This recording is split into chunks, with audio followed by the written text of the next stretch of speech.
Welcome you all to this virtual presentation, which is part of the second Ibero-american cycle of contemporary dialogues on gender, society, and diversity. I'm LETÍCIA FERNANDA. I'm a PhD candidate at the University of Massachusetts Amherst in the Webb Du Bois Department of African American Studies, with a focus on language, culture, and literature. And I'm thrilled to be able to share some of my work, some of my research in this event. My work is entitled as ZACIMBAS, Sojourners, and DANDARAS, Black Women Identity Crossroads in the Transatlantic Slave Trade and Slavery.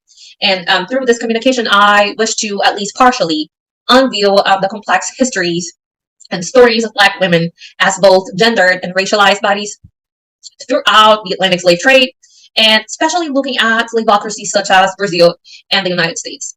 So questions such as how different was the experience of slavery to female Black bodies, and in which ways did structural subjugation cross-roaded Black women's identities, women of African descent identities, will be guiding me throughout this communication, throughout this discussion. So when we think about these questions, and when we are looking for answers to these questions, we need to drink from the fountain of what we understand as Black feminist theory, which will fill a gap in historiography portraits of slavery and of the Black women experience.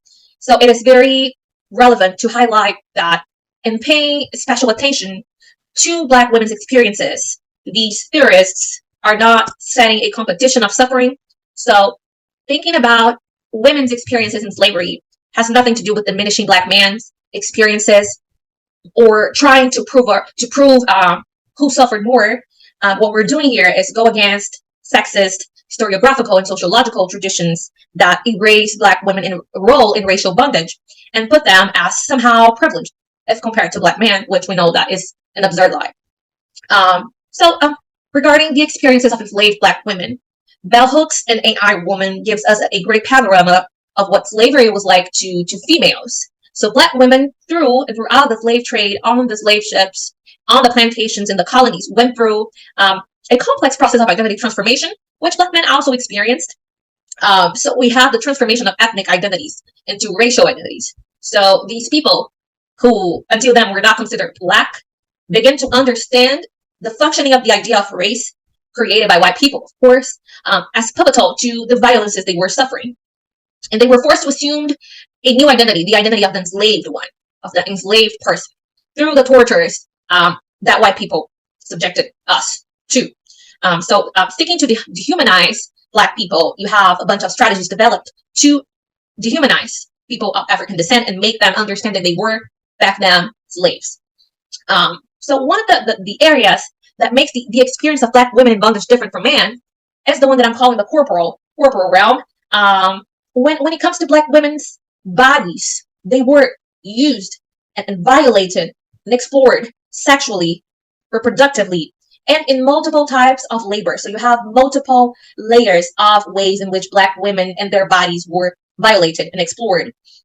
And Black women's bodies, and more specifically their wombs, they literally materialize the possibility of increasing the wealth and the property of white people. So to illustrate, there are several historical records, documents, inventories, and wills of slave owners that show how Black women and their bodies were considered as white man's properties. So Black women were given as was given as inheritance to the children of white people.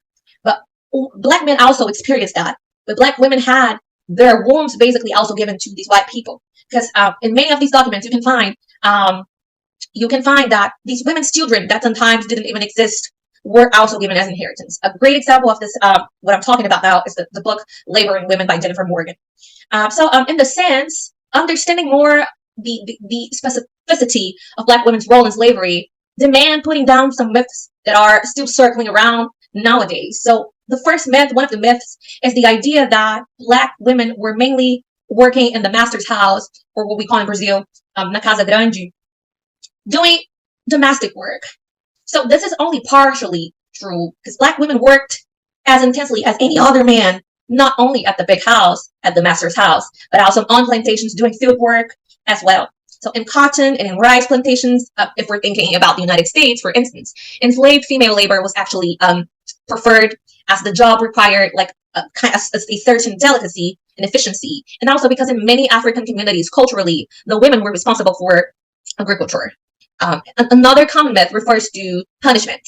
So it was thought that women received lighter or and less punishments as compared to black men, which is absolutely false. So if you read some antebellum slave narratives, Afro-diasporic contemporary literature, and some liberation narratives, for instance, if we think about incidents in the life of a slave girl by Harriet Jacobs and narrative of Frederick Douglass, you'll notice that women were treated in brutal and cruel ways, not different from the violence that black men experienced. So these women were beaten in a big house, in the master's house. They were beaten on the plantations. They were abused in multiple ways, sexually, psychologically. And we know nowadays that black men were also subjected to sexual violence, but women were the main target of sexual violence and of rape. Okay, so no, black women did not have any kind of less cruel punishment. So now we're going to talk a little bit about the life and the legacy of Dandara dos Palmares, Sojourner Truth, and Zacimbagaba. So these women's lives, they provide us with a deep demonstration of the reality of what I just talked about. So I rely upon the history of these women to understand the identity crossroads, these complexities provoked by slavery, of course, in African and in black women's identities. So when we talk about Dandara dos Palmares, I think it's a common and a sexist mistake to read her just through Zumbi dos Palmares, her husband, and one of the leaders of the Maroon community of Palmares in Pernambuco. So instead of only associating her to a man figure, I want to foreground the relevance that this black Brazilian woman had to that Maroon community, and the relevance that she has to Afro-Brazilian history too. So not much is known about her, especially due to the sexist tradition of focusing only on black male leaders, I think. But what we know about this woman is enough to position her as a hero, as an important black figure, an important Afro-Brazilian figure. She was active in the fight for freedom, elaborating many resistance strategies in her Maroon. So she was active in thinking about strategies for that community. And more than that, she actually fought in battles, protecting the Maroon from the Portuguese enslavers. She was also a capoeirista, which is kind of revolutionary because you don't hear a lot about women in capoeira, which is an Afro-Brazilian fight and art and dance. And you don't hear a lot about women's participation in that. She worked in corn, cassava, and bananas plantations too. So she was working in the field too. So this woman, a black woman in the days of slavery, fighting politically with her body against slavery, against bondage, while also providing for her community, working in the fields, protecting them. Her existence is in itself a manifesto against sexist portraits of women in slavery as individuals who did not resist, who did not fight back. So she's showing us that women resisted. Women were active in the struggle for freedom, playing central roles in the struggle. So similarly, fighting racial oppression are Zacimbagaba and Sojourner Truth. So Zacimbagaba was an Angolan princess from Cabinda reign. She was captured and sold as a slave to Brazil. And she was enslaved in Espírito Santo by José de Nkosu, a Portuguese farmer. And after being violent, tortured, whipped, and beaten over rumors of her royalty status, which of course bothered her enslaver a lot. So after that, after being tortured, she confessed her identity, and she was raped by the Portuguese enslavers. She was tortured. And the sexual violence relates to the process I mentioned before of breaking the slaves in and making them assume a slave identity. And because most of the people enslaved in that farm were from Zacimba's reign, the enslaver feared a slave revolt, and he kept Zacimba under constant threat of death to avoid the slaves trying to revolt or starting a revolution or something. So after many years, she managed to kill her torturers.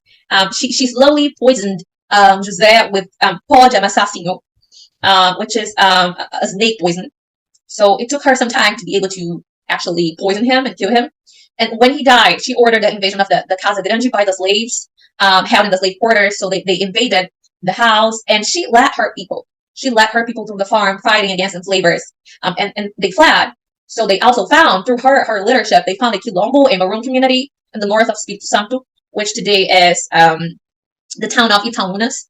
And Zacimba and her people's escape was the continuity of a history of resistance. So throughout her life, she kept fighting for freedom, giving shelter to many runaway slaves. Okay, this phenomenal woman, she led many revolts and battles in the port of San Mateos, liberating slaves coming from Africa and destroying slave ships. So think about it.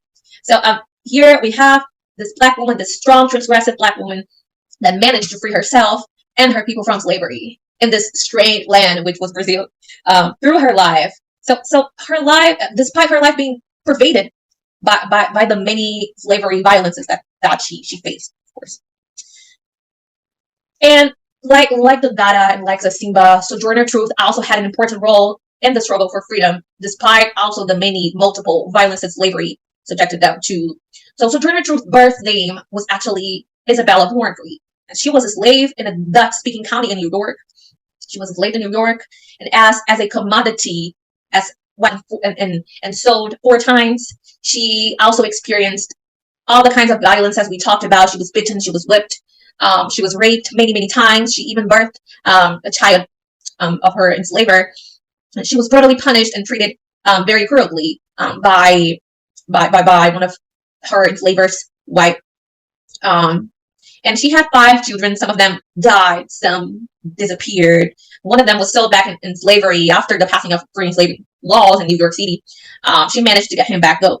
So Sojourner escaped with one of her daughters and had her freedom bought by an abolitionist family. And then she began preaching. And as people noticed the strength, the power of her speeches, she was encouraged by many abolitionist leaders to start talking on the subject, talking about the issue of slavery, the race issue. And she became this big abolitionist symbol. And she, to this day, she's still a crucial abolitionist figure in the United States. And through her speeches, she condemned slavery and also spoke on the realities of Black enslaved women. If you read "And I, Woman," one of her most famous and in my perspective, powerful speeches, you notice that. So with all the hardships, the violences that she experienced, these women fought for her and her kids' freedom, and also fought for her people's freedom through her participation in the abolitionist movement, in the abolitionist cause. So thus, when we look at these 3 women's lives, Dandara, ZACIMBA, and Sojourner, we clearly see how their experiences as Black women, as gendered and racialized bodies, were cross-roaded, were complexed by slavery, by ideas of race, by sexual, physical, and psychological violence. So the slavery tradition coming from the slavocracies, this tradition of dehumanizing Black women still haunts Black women nowadays.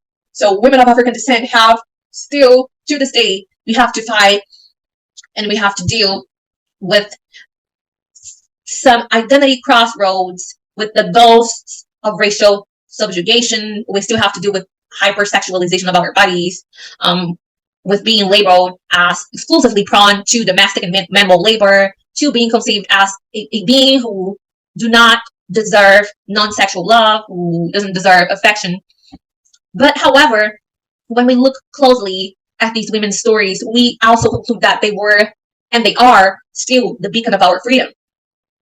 They were in the front rows fighting for Black Brazilians and Black North Americans' liberty, fighting for slavery abolition. They built physical and ideological rooms where Black people were liberated through these women's support and fight. They fought, they resisted slavery and racism, and they epitomize resistance. They are resistance. So beyond being used as the pillar for the building of the new world, and its capitalist imperium, Black women also made it possible for our people, for Black people, to resist white domination and to fight slavery. So conclude this communication based on the Black feminist theories and narratives on Black women. I want to stress that Black women's experiences in slavery were, again, sexist historical traditions, as traumatic as Black man's experiences, having also extra layers of torture and violence. So all of the suffering brought many complexities to our identities as diasporic bodies, but it does not completely define who we are as Black women. As we see, in the stories of Dandara, ZACIMBA, and Sojourner, Black women play pivotal social and political roles in the uplift of people of African descent in the United States and Brazil, across the Americas. Through the development of this work, I want to encourage a movement of unveiling Black women's stories, Black women's narratives. We need to say their names, and we need to see their faces. We need to honor these women, recognizing their past as enslaved, yes, but more than that, recognizing their revolutions, their resistance, And I'd like to end this presentation quoting the Harlem Renaissance poet Gwendolyn Bennett in her poem To a Dark Girl. Oh, little brown girl, born for sorrow's maid, keep all you have of queenliness, forgetting that you were once a slave, and let your full lips laugh at fate. These are some of my bibliographical references. Thank you for watching.